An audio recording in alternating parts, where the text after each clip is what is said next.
Atos capítulo 1, verso 8. Enquanto você abre, eu quero dizer a vocês que na vigília, o Dani, falou um pouquinho sobre a questão do revestimento, do poder do Espírito Santo de Deus, e eu contei para a igreja, na sexta-feira à noite, uma experiência que eu tive com o Enéas Tonini. A Dilson também teve a oportunidade de estar no seminário, conviver com ele. É um dos 3 maiores nomes da renovação batista no Brasil. Nós temos o José Rico do Nascimento, que depois acabou edificando a Lagoinha, foi ele o precursor do projeto da Lagoinha. Nós temos a Rosalie Erbobay, que foi a mulher de oração norte-americana, a mulher de oração que estava por trás desse procedimento de revestimento do pleno poder do Espírito Santo. E o outro foi Enéas Tonini, que foi a pessoa que nós tivemos a oportunidade de conhecer, um homem que viveu 100 anos, um homem centenário. E em 2015 eu estava com ele no seminário. Foi uma das pessoas assim mais incríveis que eu conheci no que diz respeito à autoridade espiritual, influência sobre não só o estado de São Paulo, mas sobre a Igreja Batista no Brasil como um todo, um grande nome mesmo, um grande avivalista. E uma vez eu vi uma foto, acho que está o pastor Ramos do Nascimento, está o Billy Graham e o Enéas Tonini. O pastor Ramos é o pastor da igreja da mãe da Carol. Então são homens que fizeram história com o poder do Espírito Santo de Deus, com essa mensagem avivalista. E em 2015, ele já estava quase completando 100 anos, ainda frequentava os cultos no seminário, e devagarzinho, Dilson? Eu brinquei na sexta-feira, eu falei o seguinte na vigília, eu falei, ele frequentava todos os cultos, mas ele mais dormia do que ficava acordado. Tinha hora que ele acordava, já queria pegar o microfone, mas havia um respeito, porque a história por trás daquele homem é gigantesca. E uma das conversas que eu tive a oportunidade de ter com ele, eu falei com ele, ele falou assim, vou imitar, é necessário prosseguir com o avivamento, Eu falava desse jeito. Aí eu conversei com ele, eu falei, pastor, eu prometo ao senhor que eu sempre vou dar um jeito de pregar sobre o batismo do Espírito Santo e o revestimento do Espírito Santo. Pelo menos uma vez no ano, eu vou dar um jeito de pegar o seu livro e repassar como um legado. Por que eu estou falando isso? Que é justamente o que nós vamos fazer hoje. O tema da nossa conversa é batismo no Espírito Santo, subtítulo, vivendo no pleno poder do Espírito Santo. Então vamos para Atos, capítulo 1, verso 8, que diz o seguinte: mas recebereis poder ao descer sobre vós o Espírito Santo, e ser-me-eis testemunhas, tanto em Jerusalém, como em toda a Judéia e Samaria, até os confins da terra. Pai amado, muito obrigado pela oportunidade que o Senhor nos dá de estarmos reunidos juntos na tua casa. Senhor, como nós sempre oramos e pedimos a intervenção do Espírito Santo de Deus no nosso culto, Pai, abençoa o nosso coração, abençoa a nossa mente, leva a nossa mente cativa a Ti, como está registrado em Coríntios. Não permita, Senhor, que as preocupações da semana, que a cobrança do chefe, não permita, Senhor, que a questão financeira, não permita nem que as enfermidades venham tirar de nós a devida atenção que nós devemos dar à Tua palavra. Então estamos aqui, Pai amado, sedentos para ouvir o Rei dos Reis, como foi ministrado pela Muniz. E Senhor dos Senhores, abrimos os nossos corações e queremos desde já repreender toda a retaliação da atmosfera espiritual. Ajuda-nos, Pai amado, a ouvir a Tua doce e sublime voz. Abençoa o nosso coração para que a palavra caia nele como semente em terra fértil. A Ti eu oro e agradeço em nome de Jesus. Amém. Amém. Queridos, o que é o revestimento? O que é o poder do Espírito Santo de Deus? Como nós entendemos esse revestimento? Que é por meio dele que nós entendemos que nós vamos fazer a obra de Deus e vamos ser pessoas melhores. É quando nós nos submetemos ao Espírito Santo de Deus que a gente entende que há um plano muito maior do que aquele que nós imaginamos. O que é o batismo no Espírito Santo ou esse revestimento sobrenatural de Deus sobre a vida dos servos? Ele é o dunamis ou dínamos o poder de Deus, para que a gente possa executar o plano dele nessa terra. Agora, qual é a questão? Será que existe diferença? E aqui está a base. Há diferença entre uma pessoa que é revestida, que é coberta, que é batizada no Espírito Santo, que entendeu a proposta de se submeter ao Espírito Santo. Há diferença dessa pessoa para outra? Será que a Bíblia fala dessa diferença de poder de Deus quando o Espírito Santo nos abraça? Bem, eu consigo identificar muitas diferenças, mas antes a gente precisa trazer para o dia a dia. A gente consegue identificar a diferença de um copo cheio para um copo vazio? Claro que conhece, consegue. Você consegue identificar a diferença de uma Coca-Cola cheinha, que você acabou de abrir, aí você foi no banheiro, quando você voltou, alguém tomou, que você pega aquela lata da Coca-Cola e você vê que está mais leve. Você não viu ninguém lá. A pessoa ela fez o possível para esconder todos os rastros, mas você pega a Coca-Cola, deram uma bicada na minha Coca-Cola, estou sentindo o peso. Aí você só escuta na cozinha, quem foi? É claro que a gente consegue identificar a diferença de quando algo está cheio, de quando algo está vazio. Quando nós compramos um produto no mercado, já vemos as especificações da embalagem, a gente já vai direto lá no peso, a gente quer saber se está de acordo com as normas. Se a gente consegue fazer isso no nosso dia a dia, se a gente consegue fazer a diferenciação entre aquilo que está cheio, aquilo que está vazio, aquilo que está pesado, aquilo que está leve, será que a gente não vai conseguir identificar a diferença, não na vida das outras pessoas, mas em nós, de que quando nós somos tomados pela presença do Espírito Santo de Deus? Bem, o que a Bíblia será que nos fala? O batismo no Espírito Santo, em primeiro lugar, ele veio para os discípulos. Ele veio para aqueles que andaram com Jesus durante 3 anos. E quem eram esses homens? Vamos pensar.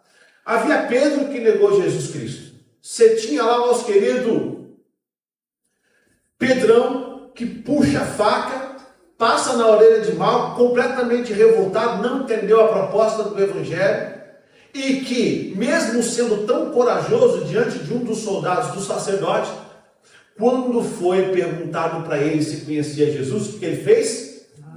Não conheço. Você tem uma célebre cena, tanto em Mateus quanto em Lucas, que mostra os discípulos dispostos até morrer. O Evangelho de João fala que Tomé foi um daqueles que fala assim, se for necessário a gente morre com você. Mas quando você lê o momento da crucificação de Cristo, só tem um discípulo. Só está lá João. Você percebe que esses homens que se diziam amar Cristo Jesus, que se diziam convertidos e que o eram de fato, estavam diante de Deus, contemplando o Senhor Jesus, andando com Jesus, aprendendo diante do Mestre. Foram homens que, quando foram expulsar um demônio, o que aconteceu? Jesus está lá em cima, no monte, orando. Quando ele desce, há uma multidão esperando, e um pai desesperado vai falar com Jesus, olha, só consegue expulsar o demônio aqui do meu filho? Porque os seus discípulos não eram quaisquer pessoas. Seus discípulos tentaram e não conseguiram. Então você percebe que existe falta de virtude. Virtude eu estou dizendo no sentido, no âmago da palavra. O carisma, a falta de poder na presença desses homens, mesmo andando com Cristo Jesus, mesmo ceando com Cristo Jesus, mesmo tendo os pés lavados por Jesus. Esses homens, logo depois que Jesus é crucificado, correm e se escondem numa casa. Agora, olha só que interessante. 50 dias depois, eles estão lá aguardando a promessa de Joel. Eles estão aguardando o revestimento do Espírito Santo. Eles estão reunidos. O Espírito Santo vem, eles, e batiza eles. E toma, e domina, e abraça, e reveste eles com poder.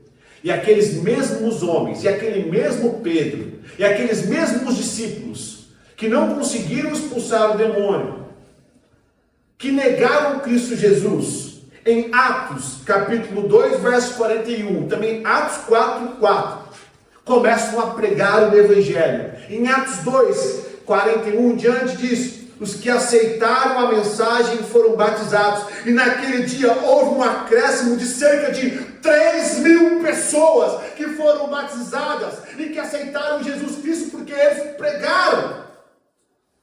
Atos capítulo 4, verso 4 diz: muitos, porém, dos que ouviram a palavra, subindo o número de homens a quase 5.000 pessoas que aceitaram Jesus como Senhor e Salvador.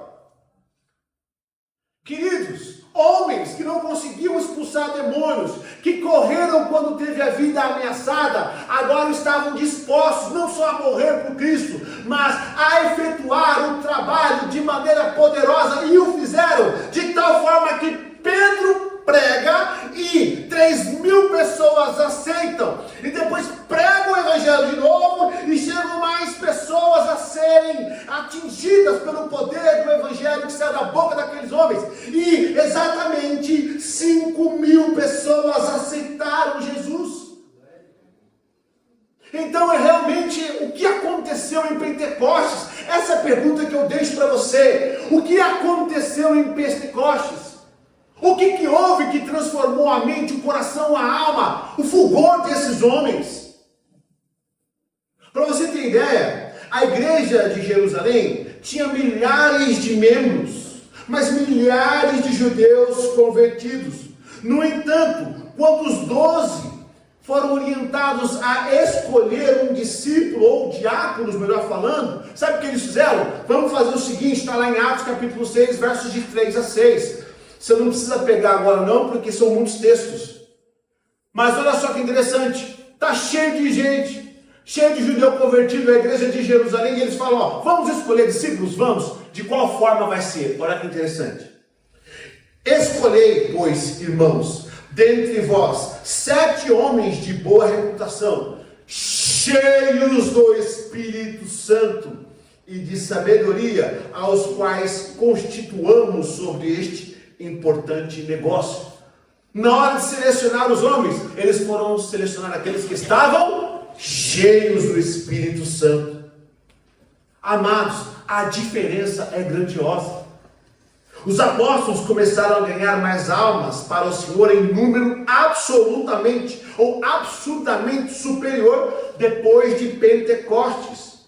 Portanto, queridos, assim, uma enorme diferença entre aquele que está cheio do Espírito Santo, aquele que está cheio do poder do Espírito Santo. Não tem como comparar a vida dos discípulos antes de Pentecostes e depois de Pentecostes. Agora, o que é esse poder sobrenatural? O que os discípulos receberam? Que dádiva é essa que transformou o caráter, a mente e o coração deles? Há uma série de termos no Novo Testamento quando vai se referir a poder do Espírito Santo. Aqui em Atos 1:8 nós lemos que os discípulos receberam o poder. A palavra que foi escolhida a dedo por Lucas, que foi quem registrou o livro de Atos. Há uma série de termos para poder no Novo Testamento, e Lucas empregou uma especificamente. Ele empregou a palavra grega dínamos, ou dunamis, que é um poder acima da média. Havia outras palavras que Lucas poderia empregar. Quais eram as outras? Ele tinha a palavra exousia, que é uma palavra grega que é usada para autoridade. Havia a palavra tronos, que indica a priori a sede de um governo. Existe a palavra bia, que está associada ao emprego coercivo de força. Vou convencer essa pessoa. A palavra lá para coerção, para convencimento, é bia. Havia a palavra energia grega, que nós traduzimos para o português, né? Que é um poder de exercício, uma força, uma ação.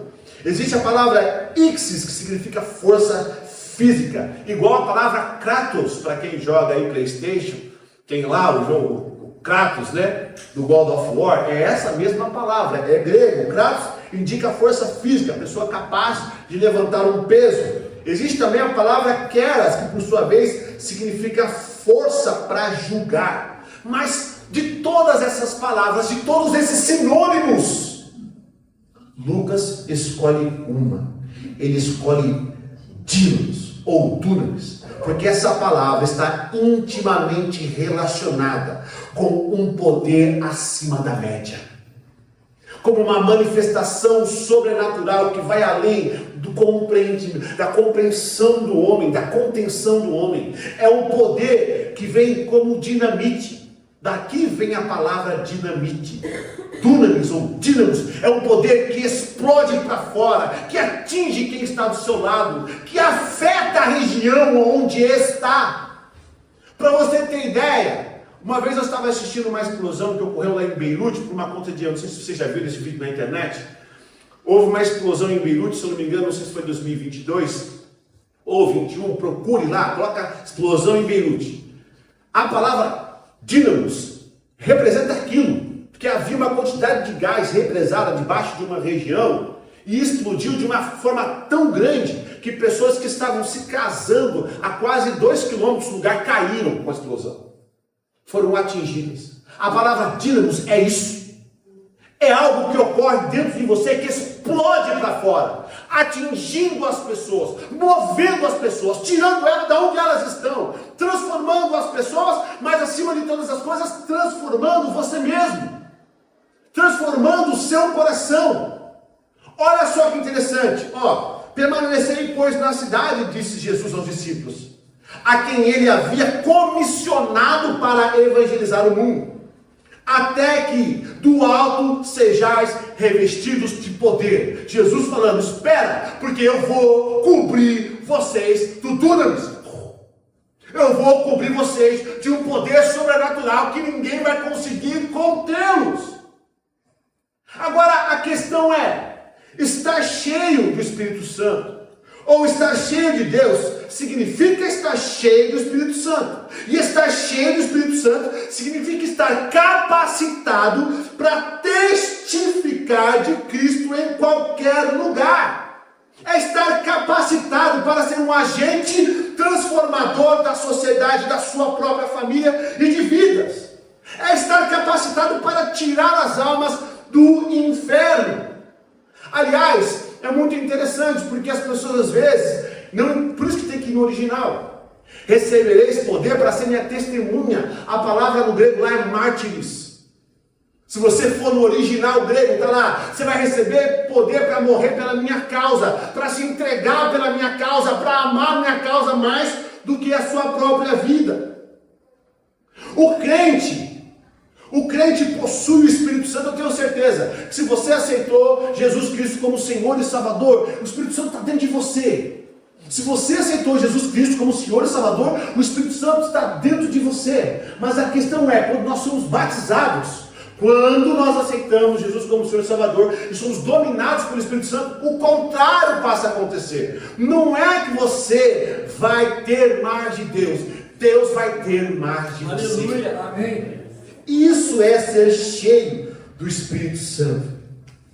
É quando Deus fala assim, você é todo meu. Você é todo meu, você é toda minha. Você vai permanecer em mim, eu vou permanecer em você. E todas as minhas decisões serão tomadas por meio da sua vida. Agora eu te pergunto. Lá a gente entende. Os discípulos pregaram o Evangelho com poder e precisavam mesmo desse revestimento sobrenatural. Mas e nós? Será que nós, numa sociedade pós-moderna, precisamos desse poder dunamis, desse revestimento do Espírito Santo? Sim ou não? Sim. Mais do que eles até talvez. Porque esse poder é para combater ideologias, ideias que vão contra a palavra de Deus e contra aquilo que nós acreditamos. Mas eu quero te dar algumas ideias do porquê que você precisa ser cheio do Espírito Santo. Se você ainda não é, o porquê que nós precisamos ser cheios do Espírito Santo. Precisamos ser cheios para amar verdadeiramente as pessoas. Amar o próximo precisa de poder do Espírito Santo, porque nós vivemos uma sociedade egoísta. Nós somos alimentados por ideias egoístas. Nós somos convencidos por um sistema de mercado egoísta. Nós somos convencidos pelo mundo a amarmos mais o nosso negócio, a nossa finança, a nossa família e fazer, sabe o que? Passar por cima do outro no trabalho. Nós vivemos em uma sociedade onde as pessoas vão fazer o possível para tirar você do seu cargo, para tomar o seu lugar. Então, em uma sociedade onde existe uma onda egoísta pairando sobre nós, nós precisamos do poder, do dunamis de Deus, dessa explosão, para aprender a amar mais as pessoas. Nós precisamos ser cheios do Espírito Santo para restaurar vidas. Você foi chamado e você está aqui nessa semana porque há um propósito para você. Um propósito na sua vida é restaurar vidas, fazer parte desse processo de cura que vem pelo Espírito Santo, mas não só cura na sua vida, cura na vida de outros. Amém. Você precisa ser cheio do Espírito Santo para transformar a sociedade, para combater essa falta de amor que está aí fora. Você precisa ser cheio do Espírito Santo, sabe por quê? Para poder testemunhar de Cristo Jesus. Nós precisamos de poder sobrenatural para atingir a mente e o coração das pessoas. Você precisa ser cheio do Espírito Santo para converter vidas ao céu. Você precisa ser cheio do Espírito Santo para que as virtudes da cura venham sobre você e a sua oração. Deixa eu te fazer uma pergunta: há quanto tempo você não vê alguém orar e outra pessoa ser curada? A igreja está seca demais. Nós não fomos chamados para ser seco, até das virtudes do Espírito Santo. O que está acontecendo? Nós oramos, as pessoas não são curadas. Nós oramos, as pessoas não se entregam a Cristo Jesus. Nós oramos e a família continua igual. Está errado. Está faltando o poder do Espírito Santo. Precisamos ser cheios do Espírito Santo para profetizar e profetizar vida, para que os dons e talentos, e é por isso que nós somos renovados. Nós não somos pentecostais, mas somos renovados. Somos uma igreja batista renovada que acredita que os dons são para hoje. Então você abra lá no livro de Romanos, abra no livro de Coríntios, vai olhar quais são os dons. Estão lá, dom de cura, dom de profecia. Esses dons, eles são para quê? Para edificar a igreja, porque não existe uma coisa mais glorificada. Como eu posso colocar isso? Mais excelso, como foi dito hoje no Salmo 113. Não existe algo mais poderoso, mais incrível, mais grandioso do que você está precisando de uma resposta de Deus. E você chega, bota o pé numa igreja que tem o Espírito Santo de Deus, e uma irmãzinha te chama de lado e fala: vem cá, eu quero orar com você. E Deus fala com você através da vida daquela irmã. Isso não existe. É algo que acalenta o meu coração e que me mostra a função da igreja. Mas só vai acontecer se nós formos cheios do Espírito Santo de Deus. Amém. Precisamos ser cheios do Espírito Santo de Deus, sabe para quê? Não só para profetizar vidas, mas para perdoar. O Espírito Santo começa a tomar conta dos nossos corações e toda rusga começa a ir embora. Casamentos cheios do Espírito Santo de Deus não tem como dar errado, porque o Espírito Santo vai te tocar para você perdoar o seu marido, você perdoar a sua esposa e maridos perdoarem os filhos perdoarem os pais. É o Espírito Santo que faz isso. Por quê? Porque numa sociedade onde não se prega perdão, eu costumo falar isso, os filmes que mais vendem em Hollywood são filmes de vingança. Eu até brinco, olha só o John Wick. Mataram um cachorrinho dele, ele matou metade dos Estados Unidos, o cara que mataram o cachorrinho. Nós vivemos numa sociedade, os filmes de vingança são os que mais vendem em Hollywood, tá? Só perde para uma outra categoria terrível. Mas nós somos acostumados a não perdoar. E como eu vou perdoar? Se eu for cheio do Espírito Santo. Porque o Espírito Santo é quem vai me convencer a ser um marido melhor, um marido mais amoroso, um marido mais bondoso, um marido mais compreensivo, um marido mais atencioso. Eu tenho TDAH, eu preciso do Espírito Santo. É só Ele que vai me convencer a ser uma mulher, ou um homem melhor, e a minha esposa ser uma mulher melhor para mim. Se o Espírito Santo estiver em nós, se estiver nos enchendo, precisamos ser cheios do Espírito Santo para aprender o processo da santificação. Deus quer que você se separe para Ele. Deus quer que você seja todo dele. Mas a nossa carne, a nossa bendita carne, nós vamos falar dela daqui a pouco, a nossa bendita carne quer uso exclusivo do meu coração, e não é assim. Ou é o Espírito Santo, ou é a carne, os dois. O Senhor não divide a sua glória com ninguém. Se o Senhor não divide a sua glória com ninguém, quanto mais a coroa da criação que é você, não vai te dividir mesmo. Amém. Precisamos ser cheios do Espírito Santo para sermos santos. Precisamos ser cheios do Espírito Santo para exaltar o Senhor com o nosso caminhar, com o nosso andar, dando dignidade ao nosso Deus. Precisamos ser cheios do Espírito Santo para vencer o mundo. Precisamos ser cheios do Espírito Santo para vencer o inimigo das nossas almas, porque sim, ele é real. Sim, ele trama contra a minha vida e contra a sua vida e contra a vida dos seus filhos, da sua família. Precisamos ser cheios do Espírito Santo. Precisamos ser cheios do Espírito Santo para que Deus venha atuar verdadeiramente nas nossas vidas. Precisamos ser cheios, além de tudo, porque é uma ordem. Olha o que está escrito em Efésios 5,18. Mas enchei-vos do Espírito. Enchei-vos do Espírito. Significa que é possível estar vazio dele. É possível ter uma vida esvaziada de relacionamento com o Espírito Santo de Deus. Precisamos ser cheios, porque a plenitude da vida em Cristo é a abundância do Espírito. João 10,10 diz que o ladrão veio para matar, roubar e destruir. Mas nosso Senhor veio para dar vida e vida em abundância. Então o Espírito Santo, ou ser cheio do Espírito Santo, é essa abundância. Agora a pergunta que eu te faço é, não sei se está no seu coração, mas como? Eu quero ser cheio. Talvez você fale, eu quero ser cheio. Será que existe uma receita? Não existe uma receita. Mas existem alguns passos e algumas condições que são necessárias. Existem alguns passos e algumas condições que são necessárias. Nós temos um alarme aí, mas o Rodrigo foi lá ver, mas não é nosso não, tá? Eu quero dividir com vocês algumas condições para que isso aconteça na sua vida. Porque eu quero muito que continue acontecendo todos os dias na vida. Primeira condição, eu vou usar, irmãos, sermão de textos múltiplos, tá? Então eu vou pedir para você folhear a Bíblia aí de vez em quando.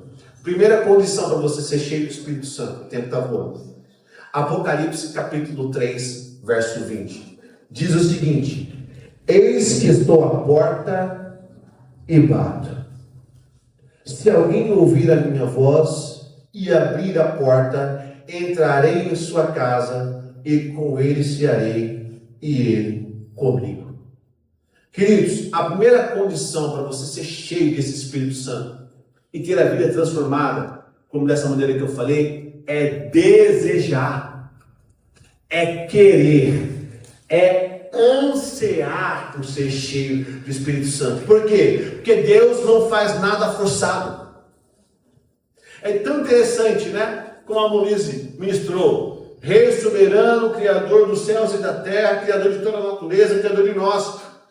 E mesmo assim, Apocalipse 3,20 diz que Ele está à porta e bate.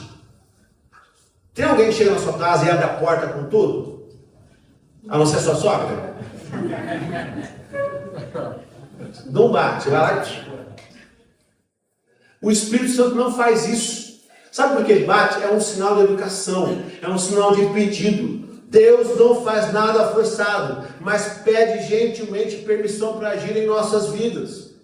O Senhor deseja, o desejo já é dele, porque se o desejo não fosse dele, ele não estaria a porta batendo agora no seu coração. Isso que você está sentindo é o Espírito Santo batendo a porta do seu coração e falando assim: ó, eu quero que você me permita entrar para que eu possa ser totalmente seu, você totalmente meu, e juntos nós possamos concluir a obra que eu tenho na sua vida.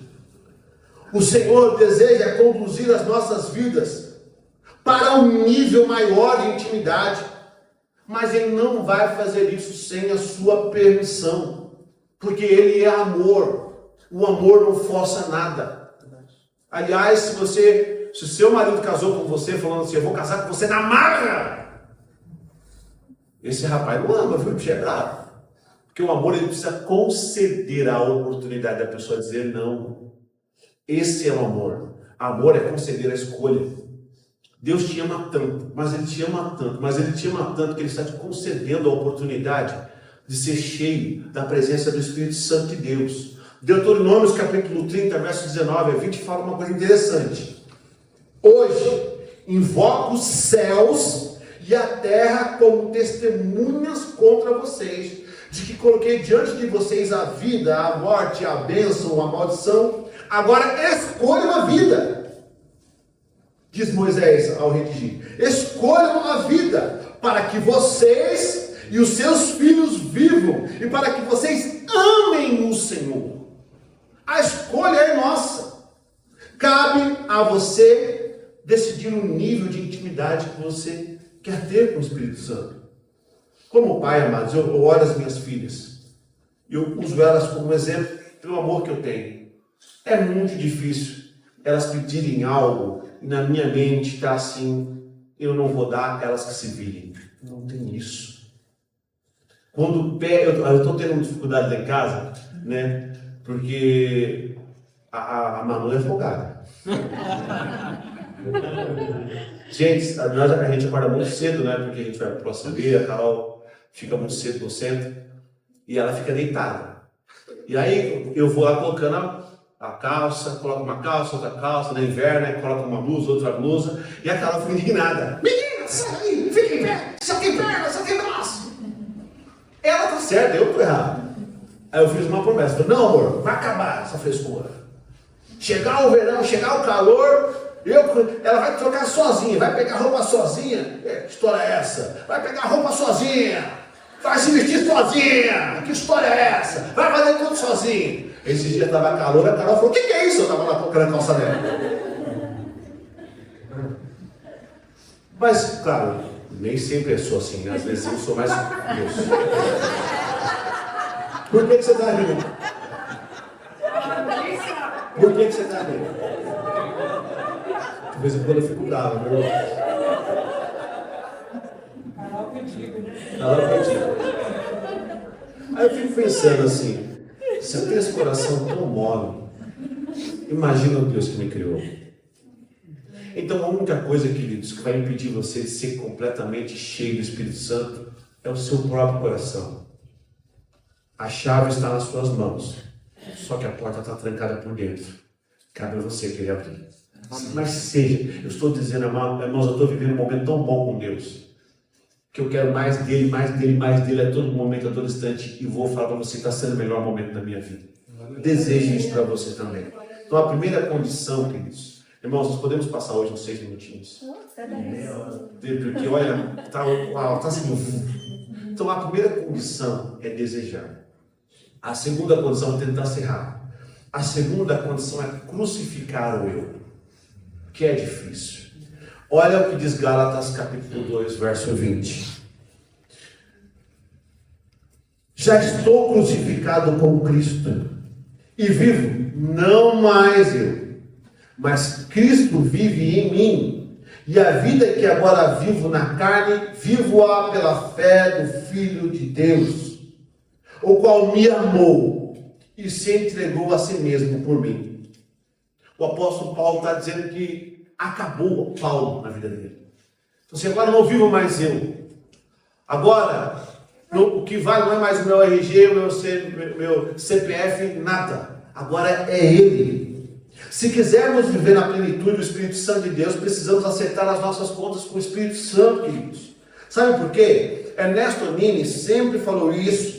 Ele leu de um teólogo que eu peço perdão que eu esqueci, que diz o seguinte: cada um de nós tem em seu coração um trono e uma cruz. Quando o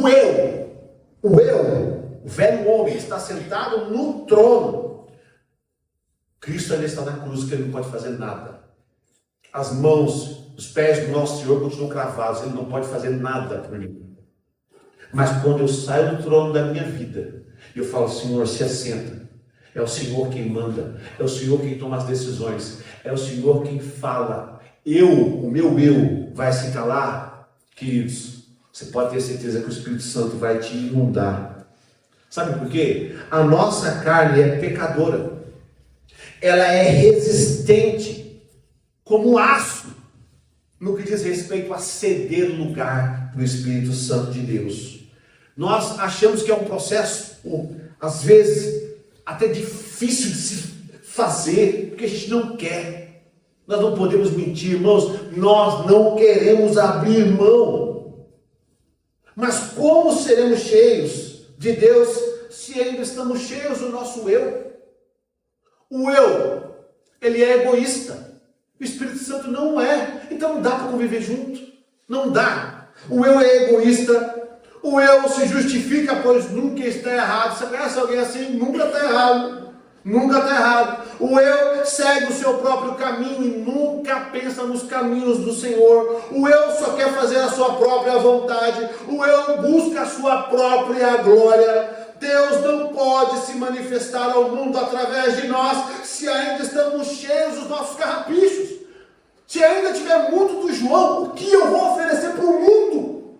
Você entende por que eu preciso ser cheio do Espírito Santo? Se ainda tiver muito de mim, O João não pode oferecer nada para você. O João não pode oferecer nada para a Igreja Batista Redenção. O João não pode oferecer nada como professor. O João não pode oferecer nada como pastor. O João não pode oferecer nada para a sociedade, porque eu sou um nada. Eu sou um nada. Então que saia o nada e que entre o tudo, que é o Espírito Santo de Deus. Eu preciso crucificar o meu eu. Sabe por quê? O meu eu, o João, se irrita, é invejoso, luta por cargos e posições na igreja. O eu é assim, aliás, o nosso eu, deixa eu te incluir nisso. O nosso eu é assim. Ele se irrita, ele é invejoso, ele luta por cargos e posições na igreja, só pelo nome, ele é ressentido e melindrado, qualquer coisa que faz com ele agora eu vou partir para a porrada. O eu critica todo mundo e a todos os fundamentos e as pessoas. O eu é duro com atitudes, é duro nas palavras com terceiros. O eu é intolerante e agressivo. Ou o eu também pode ser tímido e envergonhado demais para não conseguir se expressar. O eu é vaidoso. O eu só sabe pensar em si mesmo. Você acredita que Deus vai atuar? Não. Enquanto esse meu eu não for crucificado na cruz. Não sei se você se enquadra em uma dessas lutas. Se sim, então você está convidado pelo Espírito Santo, não por mim, a crucificar o seu eu. Porque Ele quer trabalhar por meio de você. Amém. Terceira condição, tentar correr. Permitir a limpeza do Espírito Santo de Deus. Não é só crucificar o eu, tem um outro processo. 2 Coríntios capítulo 4, versos de 10 a 11 diz: trazendo sempre por toda parte a mortificação do Senhor Jesus no nosso corpo, para que a vida de Jesus se manifeste também nos nossos corpos. E assim nós que vivemos, estamos sempre entregues à morte por amor de Jesus, para que a vida de Jesus se manifeste também na nossa carne mortal. Não há meio termo. Ou damos as costas para as ordens do Espírito Santo de Deus em nossas vidas e dizemos: seja feita a minha vontade. Ou o Espírito Santo recebe de nós a autoridade para vir e esmagar o nosso eu que é obstinado. Nós precisamos entender que limpeza é essa que nós precisamos permitir do Espírito Santo. A gente precisa entender que precisamos estar dispostos a deixar ele tirar tudo aquilo que não o agrada. Aqui é outra parte que é dura. Nós não temos mais direito sobre aquilo que o Espírito Santo constituiu como dele. Sabe por quê? Porque você foi comprado. Se você não sabe. Só te lembrar, o sangue vertido na cruz foi uma cédula que rasgou a nossa dívida com Deus. E a partir deste momento você não pertence mais ao mundo. Você passa a pertencer a Deus. Agora, a nossa rendição ao Espírito Santo, essa limpeza, ela vai ser medida à medida que nós nos submetemos aos homens também, disse Elias Tonini. Será que nós estamos expostos a tanto? Será que nós estamos expostos a falar a Deus: venha limpar meu coração? Quando eu estou sozinho no meu carro na rua, e estou olhando, minha esposa está em casa, eu estou sozinho na rua, como eu olho para as mulheres que estão na rua? Será que eu vou falar assim porque minha esposa não está comigo, eu vou olhar? Eu preciso que o Espírito Santo limpe o meu caráter. Eu preciso ser menos mentiroso. Preciso ser menos egoísta. Menos vaidoso. Será que eu estou disposto a tanto? Deixa eu te falar. O Espírito Santo ele vai usar um vaso velho. Ele vai usar um vaso desgastado. Ele vai usar um vaso negro, um vaso branco, um vaso caucasiano, um vaso japonês. Ele vai usar tudo. A única coisa que o Espírito Santo não vai fazer é usar o vaso sujo. Por isso eu, João, preciso me limpar. Amém. Deus, limpa meu coração. E eu preciso permitir. Porque o Espírito Santo vai falar no seu ouvido, viu? Eu não gosto disso, eu não gosto daquilo outro, eu não gosto daquilo terceiro. E eu vou ter que permitir. Quarta condição, rapidinho. Retirar os ratos mortos. Salmo 139, verso 23 a 24. Diz: sonda-me, ó Deus, e conhece o meu coração. Olha o que ele fala: me sonda, me investiga. O salmista está falando. Prova-me e conhece os meus pensamentos, e vê se há em mim algum caminho mau, e guia-me pelo caminho eterno. Temos que entender que todos os impedimentos, amados, estão do nosso lado, para que a gente possa jorrar o rio de água viva. Todos os impedimentos estão do nosso lado. Por que essa quarta condição é retirar os ratos mortos? Isso aqui foi tirado do livro Batismo no Espírito Santo, de Ernesto Tonin. Eu vou só simplificar a história. Ele conta que um pregador foi em uma cidade do interior pequena, estava hospedado num lugar e as torneiras não saíam água. Era uma cidade bem pequenininha mesmo, né? Era abastecida por uma caixa d'água, essa de pressão, cara, que quanto mais alto é, mais a pressão desce. O pessoal falou assim: o que está acontecendo? Foram investigar. Foram buscando, vendo, né, todas as conexões da água até chegar na base, onde havia aquele registro, né? Na porta dele estava entupido, tinha um rato morto lá. Toda uma cidadezinha estava impedida de receber a água, porque tinha um rato morto entupindo a saída.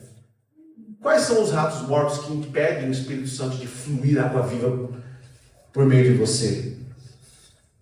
Precisamos tirar o rato da válvula dos nossos corações. Temos a péssima mania de escondermos as coisas das pessoas, achando que simultaneamente nós vamos esconder de Deus. A gente acha que Deus não tem acesso aos nossos pensamentos, ao nosso coração, mas não é assim. Independentemente da hora, do local, das condições que o pecado acontece, ou do lugar, Deus sabe.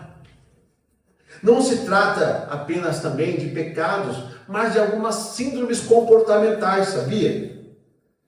Você já parou para entender que algumas dessas síndromes não nos permitem ser cheios do Espírito Santo? Será que a gente já perdoou todas as pessoas que precisamos perdoar? Há quanto tipo de malícia em nós? Será que alimentamos rixas com alguém e que nos recusamos a nos reconciliar? Será que a gente é desses que se recusa a aceitar o pedido de perdão do irmão? Será que nós vivemos zangados demais, tudo nos irrita? Será que há revolta demais no nosso coração? Será que há muitos ciúmes? Será que nós nos importamos mais com as coisas dos homens do que com as coisas de Deus? Será que tudo é motivo para a gente ficar irritado, para a gente ficar nervoso? Estamos sendo desonestos? No trabalho estamos passando alguém para trás? Será que existem pensamentos impuros na minha mente? Será que falamos mal de outras pessoas? Será que falamos mal de pessoas do ministério? Será que falamos mal das pessoas que estão próximas de nós? Será que estamos mais acostumados a falar mal das pessoas após o culto do que a palavra? Somos mundanos, crentes carnais. Tudo isso, ó, temos furtado o Senhor. Somos pornógrafos, somos exibicionistas, somos mentirosos. Tudo isso vai impedir o rio de água viva de fluir. Será que estamos orando pouco? Será que os compromissos, qualquer compromisso do mundo grita aos nossos corações, enquanto os compromissos da igreja só sussurram? Tem churrasco! Tem vigília. Tem jogo de futebol! Tem encontro de oração. Será que é assim no nosso coração? Se for, tem que tirar esse rato morto. Senão o poder não fluirá. Quinta condição, e a última, eu vou deixar para a ministração, porque senão a gente falta 10 minutos só, irmãos. Quinta condição, a purificação. Hebreus 12, 14 resume isso. Segui a paz com todos e a santificação, sem a qual ninguém verá o Senhor. Queridos, santidade não é coisa do passado. Eu não sou muito saudosista, tá? Não sou saudosista. Eu, como pastor, às vezes, eu acho que eu não me enquadro em muitas coisas. Eu não sou aquela pessoa que acha que tudo pode, tá tudo ok, ó, abre a porteira. Também não sou aquele que fica do outro lado falando assim, nada pode, não pode isso, a mulher não pode passar batom, não pode isso, não pode aquilo outro. Eu não me enquadro nisso. Eu me enquadro naqueles que amam tanto a Deus, mas que amam tanto a Deus, porque não me importa aquilo que ele vai pedir para mim. Se ele pedir, a pessoa, você achou radical demais o que ele pediu? Se ele pediu para mim, eu vou fazer. Ah, você acha libertinagem demais? Ele proibiu? Você não proibiu. Mas eu falo para os irmãos, eu não me enquadro nisso. Mas existe algo no meu coração, que isso eu tenho como fervor. O desejo de me purificar para Deus. Amém. Gente, não existe coisa, eu acho, mais grandiosa para nós, do que Deus olhar para nós e enxergar em nós alguém que Ele gosta de habitar. A Bíblia fala que Deus olhou para Noé e achou graça em Noé.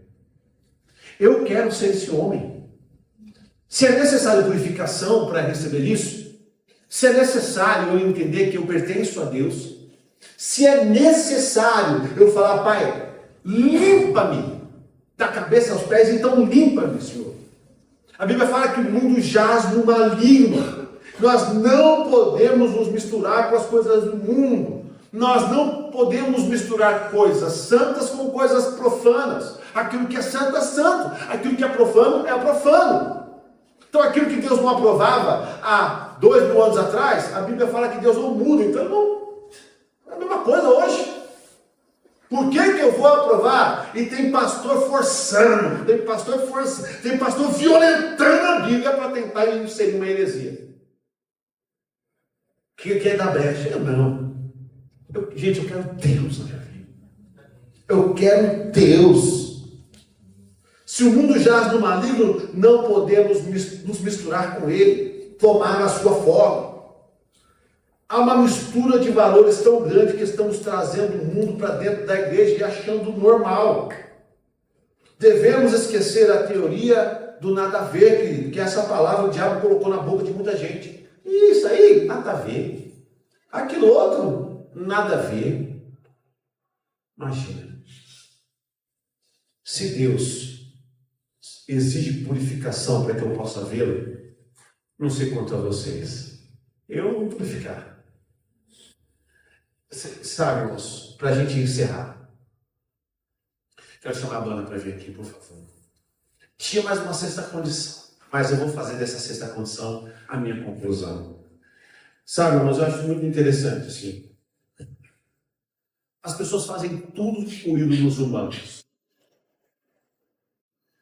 Quantas pessoas que você já não viu ficar horas e horas na fila de um show que vai vir fulano de tal, vai vir um cantor famoso lá dos Estados Unidos, as pessoas fazem, pega a barraca, a pessoa coloca a barraca lá. Gente, procure na internet, isso não é invenção. Teve um rapaz, eu não sei se é o artista, tá? Não sei se foi a Katy Perry que ia vir, não sei. Um rapaz, Rodrigo, um rapaz, ficou na fila e ele levou fralda. Pesquisa. Para ele não sair da fila e não perder o lugar dele. Mas aqui foi bom ver aquilo, sabe por quê, Davi? Um tapa na minha cara. Falei, se esse cara faz isso para ver a Katy Perry, eu não sei se era mesmo, falei, o que eu vou fazer para ver Jesus? Se o homem do mundo consegue fazer isso por um ser finito, ou um artista que não tem nada a ver com a salvação dele, um artista que não entregou a vida, um artista que não sentiu as dores do prego, Ricardo, um artista que não foi cuspido e humilhado. Se as pessoas fazem isso por artistas, o que eu não devo fazer pelo meu Cristo? Amém. Que morreu por mim. Aleluia. Que recebeu chicotadas e chicotadas. Por isso que quando eu vejo aquele filme A Paixão de Cristo, eu quase tenho infarto. Que eu me acabo de chorar. Quero pedir a você para ficar de pé, por favor.